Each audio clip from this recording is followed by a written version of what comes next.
चंचला की प्रार्थना से ब्राह्मण उसे पूरा शिव पुराण सुनाना और समय अनुसार शरीर छोड़कर शिवलोक में जा चंचुला का पार्वती जी की सखी होना।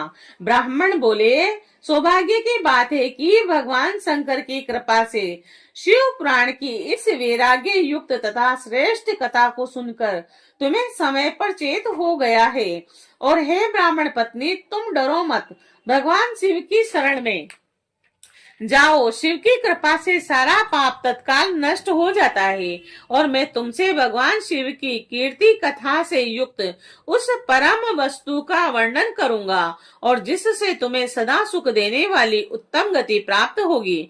शिव की उत्तम कथा सुनने से ही तुम्हारी बुद्धि इस तरह पश्चाताप से युक्त एवं शुद्ध हो गई है। साथ ही तुम्हारे मन के विषयों के प्रति विराग हो गया है। तत्पश्चात ही पाप करने वाले पापियों के लिए सबसे बड़ा प्रायश्चित है। सत्पुरुषों ने सबके लिए पश्चाताप को ही समस्त पापों का शोधक बतलाया है। तत्पश्चात से ही पापों की शुद्धि होती है और पश्चाताप करता है वही वास्तव में पापों का प्रायश्चित करता है।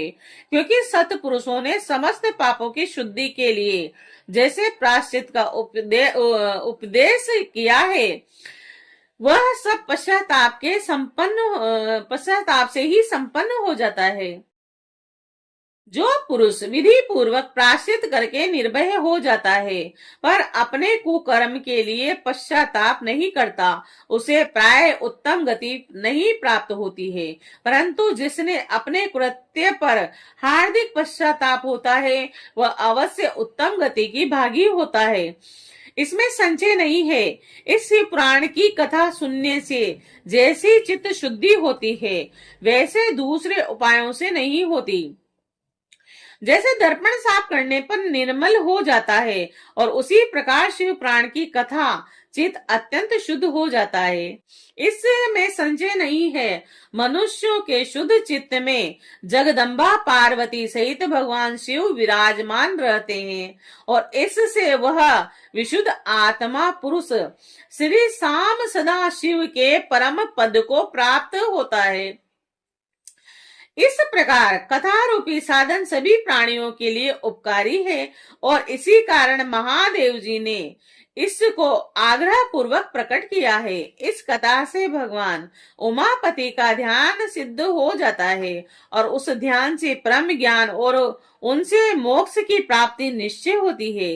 भगवान शंकर के ध्यान में मगन हुए बिना भी यदि कोई इस कथा को मात्र सुनता है और वह दूसरे जन्म में भगवान के ध्यान को सिद्ध कर परम पद को पा लेता है और इस कथा के श्रवण से भगवान शंकर के ध्यान को प्राप्त कर तत्पश्चात करने वाले पापी पुरुष सिद्धि को प्राप्त हो गए हैं। इस उत्तम कथा का श्रवण समस्त मनुष्यों के लिए कल्याण का बीज है। अतः यथोचित शास्त्रोक्त मार्ग से इसकी आराधना अथवा सेवा करनी चाहिए। यह कथा श्रवण भय और बंधन रूपी रोग का नाश करने वाला है। भगवान शिव की कथा को सुनकर फिर अपने हृदय में उसका मनन एवं निधि संध्या सन करने से पूर्णता चित्त शुद्धि हो जाती है और चित्त शुद्धि होने से महेश्वर की भक्ति अपने दोनों पुत्रों ज्ञान और वैराग्य के साथ निश्चय ही प्रकट होती है। तत्पश्चात महेश्वर के अनुग्रह से दिव्य मुक्ति प्राप्त होती है और इसमें संशय नहीं है। जो शिव भक्ति से वंचित है उसे पशु समझना चाहिए, क्योंकि उसका चित्त माया के बंधन में आसक्त है और वह निश्चय ही संसार बंधन से मुक्त नहीं हो पाता। हे ब्राह्मण पत्नी, इसीलिए तुम ऋषियों से मन को हटा लो और भक्ति भाव से भगवान शंकर की इस परम पावन कथा को सुनो। परमात्मा शंकर की इस कथा को सुनने से तुम्हारे चित्त की शुद्धि होगी और इससे तुम्हें मोक्ष की प्राप्ति हो जाएगी। निर्मल चित्त से भगवान शिव के चरणारविंदों का चिंतन करने वालों की एक ही जन्म में मुक्ति हो जाती है। यह मैं तुमसे सत्य सत्य कहता हूँ। सूत जी बोले। सोनक इतना कहकर वह श्रेष्ठ शिव भक्त ब्राह्मण मौन हो गए और उनका हृदय करुणा से आर्द्र हो गया था और वे शुद्ध चित्त महात्मा भगवान शिव के ध्यान में मगन हो गए। तदंतर बिंदुक की पत्नी चंचुला मन ही मन प्रसन्न हो उठी और ब्राह्मण का उक्त उपदेश सुनकर उसके नेत्रों में आनंद के आंसू झलक आए थे और वह ब्राह्मण पत्नी चंचुला हर्षित हृदय से उन श्रेष्ठ ब्राह्मणों के चरणों में गिर पड़ी और हाथ जोड़कर बोली, मैं कृतार्थ हो गई। तत्पश्चात उठकर वैराग्य युक्त तथा उत्तम बुद्धि वाली वह स्त्री जो अपने पापों के कारण आतंकित थी, उन महान शिवभक्त ब्राह्मण से हाथ जोड़कर गदगद वाणी से कहने लगी। चंचुला बोली, हे ब्राह्मण, हे शिव भक्तों में श्रेष्ठ, हे स्वामीन, आप धन्य है, परमार्थदर्शी हैं और सदा परोपकार में लगे रहते हैं, इसीलिए आप श्रेष्ठ साधु पुरुषों में प्रशंसा के योग्य हैं। हे साधु, मैं नरक के समुद्र में गिर रही हूँ, आप मेरा उद्धार कीजिए, उद्धार कीजिए। पौराणिक अर्थ तत्व से संपन्न जिस सुंदर शिव पुराण की कथा को सुनकर मेरे मन में संपूर्ण विषयों से वैराग उत्पन्न हो गया, उसी शिव पुराण को सुनने के लिए इस समय मेरे मन में बड़ी श्रद्धा हो रही है। सूची बोले। ऐसा कर हाथ जोड़कर उनका अनुग्रह पाकर चंचुला उस शिव पुराण की कथा को सुनने की इच्छा मन में लिए उन ब्राह्मण देवता की सेवा में तत्पर हो वहां रहने लगी। तदंतर शिव भक्तों में श्रेष्ठ और शुद्ध बुद्धि वाले उन ब्राह्मण देवता ने उसी स्थान पर उस स्त्री को शिव पुराण की उत्तम कथा सुनाई और इस प्रकार उस गोकर्ण नामक महाक्षेत्र में उन्हीं श्रेष्ठ ब्राह्मण से उसने शिव पुराण की वह परम उत्तम कथा सुनी और जो भक्ति, ज्ञान और वैराग्य को बढ़ाने वाली तथा मुक्ति देने वाली है। और उस परम उत्तम कथा को सुनकर वह ब्राह्मण पत्नी अत्यंत कृतार्थ हो गई और उन सद्गुरु की कृपा से उनका चित्त शीघ्र ही शुद्ध हो गया।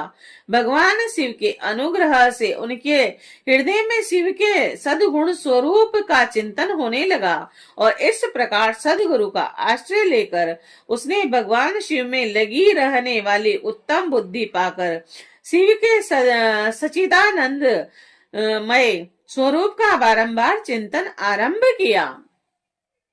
वह प्रतिदिन तीर्थ के जल में स्नान करके जटा और वलकल धारण करने लगी तथा समूची देह में भस्म लगाकर रुद्राक्ष के आभूषण धारण करने लगी।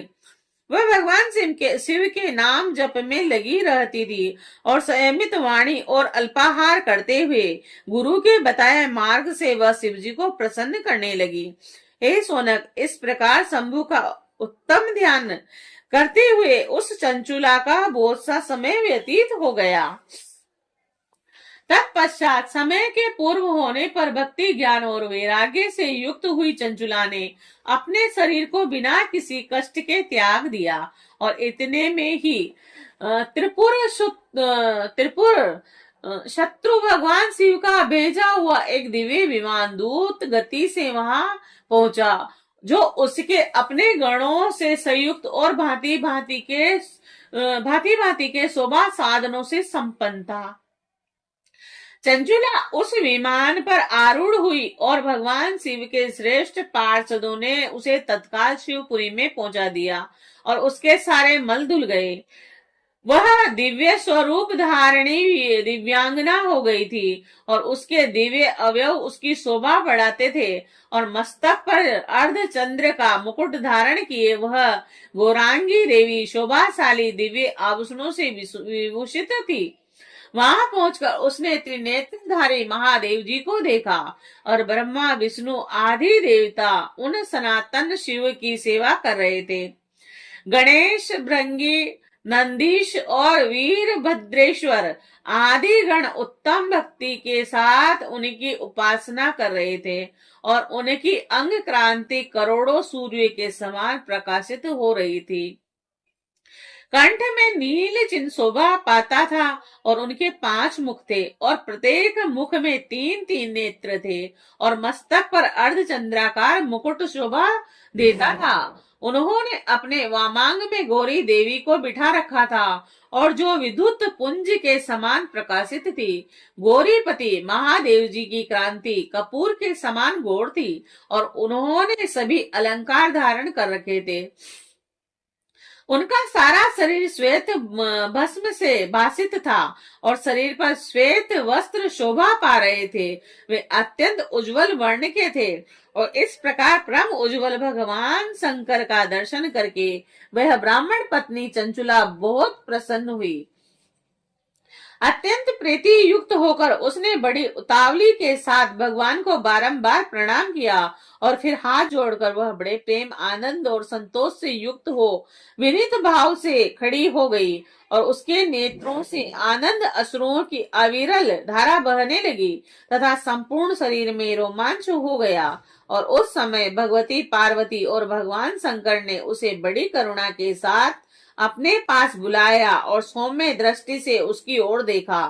पार्वती जी तो दिव्य स्वरूप धारणी बिंदुग प्रिया चंचुला को प्रेम पूर्वक अपनी सखी बना लिया और वह उस परमानंद घन ज्योति स्वरूप सनातन धाम में अविचल निवास पाकर दिव्य सांख्य से संपन्न हो अक्ष सुख का अनुभव करने लगी।